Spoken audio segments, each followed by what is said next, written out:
ये हुए ना, अहंकार को त्याग दो। आपको योग दर्शन पढ़ना है तो अहंकार को त्याग करके पढ़ो आप लोग, ठीक है।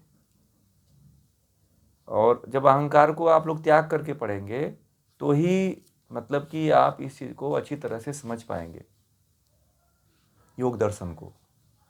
आपके भीतर अहंकार है कि तो फिर आप नहीं जान पाएंगे, या फिर ये भाव रखिए कि मैं कुछ नहीं जानता, तो फिर आप इसको बहुत अच्छी तरह से समझ पाएंगे।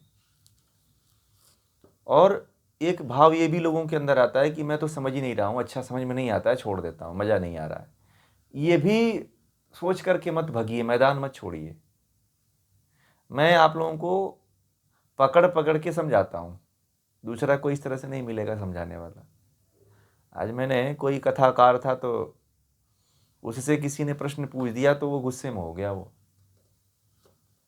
ठीक है। मैं वही बताता हूँ आप लोगों को कि आजकल लोग जो है ऐसी भीड़ भीड़ को देख करके भीड़ में जाते हैं अपनी शंकाओं का समाधान करने के लिए, परंतु वहाँ पे भी उनको समाधान नहीं मिलता है। और यहाँ तो लोगों को 50 बार बोल करके पूछा जाता है कि कोई शंका है तो बोलो, है ना। तो अब यहाँ पे यदि शंका का समाधान नहीं कर पाएंगे तो जीवन में फिर कहीं नहीं कर पाएंगे आप लोग। क्योंकि मैं तो बहुत सहजतापूर्वक आप लोगों के से पूछता हूँ, क्योंकि अध्यात्म का प्रारंभ ही संवाद से होता है। अध्यात्म का प्रारंभ कृपा से नहीं होता है, अध्यात्म का प्रारंभ कोई चमत्कार से नहीं होता है। चमत्कार में महत को ही बुद्धि कहते हैं भाई, महत का अर्थ बुद्धि होता है, ठीक है। तो जो भी समस्याएं होती हैं उन समस्याओं को लेकर के आप दबिए मत, छिपाइए मत, ठीक है। छिपा करके क्या करोगे आप, वो पता चल जाता है। इसलिए किसी चीज़ के बारे में यदि शंका है, समस्या है, नहीं जानते हैं तो उसे पूछा करिए। छिप इसमें शर्माने की बात थोड़ी है, नहीं जानते हैं तो नहीं जानते हैं, ऐसा बने रहिए भाव, ठीक है। अब यहाँ पे कोई थोड़ी जानता है, किसी को कुछ थोड़ी पता है, नहीं पता है, नहीं पता है। कोई कम जानता है, कोई अधिक जानता है, किसी को कुछ भी नहीं पता है। परंतु अपने आप को कभी ये मत सोचिए कि मैं पूछ दूंगा तो लोग क्या कहेंगे, ऐसा भावना नहीं होना चाहिए। और ख़ास तरह से मेरी क्लास में तो नहीं होना चाहिए। छोटे बड़े का भाव ही नहीं मेरा यहाँ पे, एकदम सब आत्मा के दृष्टि से हैं भाई, ठीक है। यहाँ पे कौन सा भाव देखा जाता है, आप लोगों के सामने केवल आत्मा देखी जाती है कि आप एक अलिंग हो, न स्त्री हो ना पुरुष हो, आप लोग क्या हो, एक अलिंग हो। तो लिंग नहीं हो तो इसमें स्त्री पुरुष का भाव ही नहीं रहा। जब भाव नहीं रहा तो फिर आप कि केवल आप जब इस भाव से पढ़ने के लिए आएंगे आप लोग, तब सारे अहंकार वैसे ही खत्म हो जाते हैं कि मैं स्त्री हूँ, मैं पुरुष हूँ, है कि नहीं। ये सारे तरह के भाव अपने आप मिट जाते हैं, है कि नहीं। तो इस तरह के भाव को मिटा मिटा करके जब आप योग दर्शन को पढ़ेंगे तो और गहराई में उतरेंगे। कुछ लोग उतर रहे हैं, कुछ लोग इसमें उतर रहे हैं जो गहराइयों को समझते हैं, और बहुत से लोग उतर रहे हैं। और आप लोग भी उतरने का, जो लोग नहीं उतर रहे हैं वो लोग अभी उतरने का प्रयास करें, ठीक है। भागे मत, इससे जागें। अभी मत कहें कि अरे जी हमको थोड़ा ज़्यादा हो जाता है, ऊपर शीर्ष के ऊपर से निकलता है। नहीं, ये कोई ऐसी थोड़ी चीज़ है कि ऊपर से निकल जाती है भाई। इसको भी बताने वाले, पढ़ाने वाले तो लोग हैं ना। ऐसा तो है नहीं कि कोई आपको अच्छी तरह से नहीं बता रहा है, समझा नहीं रहा है, पढ़ा नहीं रहा है, ठीक है। तो इसको केंद्र में रखिएगा कि मैं एक लिंग हूँ, क्योंकि मैं लिंग भाव से ही देखता हूँ आप लोगों को, अलिंग भाव से। और अलिंग भाव में कोई लिंग नहीं होता है, न स्त्री का न पुरुष का, ठीक है। अब बताइए आप लोगों का कोई प्रश्न होगा।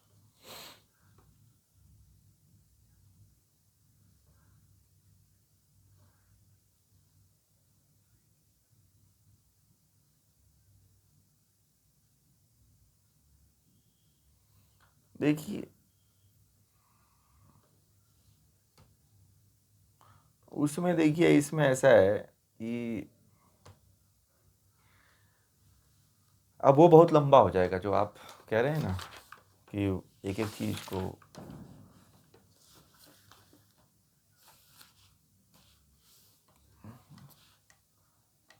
कौन से इस सूत्र को कह रहे हैं आप?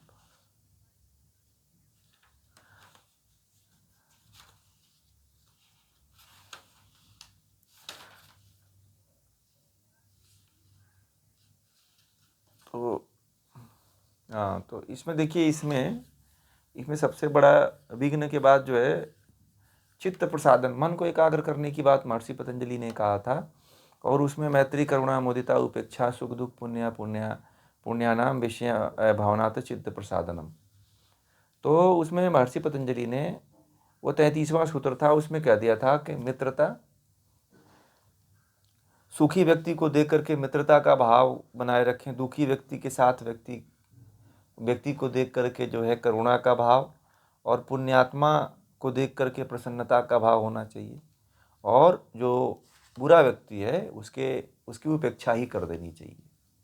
ठीक है। और उन्होंने इसके बाद कहा कि ये तो मन को प्रसन्न करने का एक उपाय है। फिर दूसरी बार उन्होंने ये कह दिया, दूसरे अगले सूत्र में कह दिया कि बाहर निकालने तथा रोकने से प्राण अथवा मन एकाग्र होता है। तो श्वास को बाहर ही निकाल करके, बाहर ही रोक करके रखने से जो है प्राण जो है मन एकाग्रचित होता है। फिर उन्होंने कहा कि मन की एकाग्रता को बनाए रखने के लिए जो पंच महाभूत हैं, इनकी तन्मात्राओं पे यदि हम अपने आप को केंद्रित करें तो धीरे धीरे उस पर भी मन एकाग्र होने लगता है।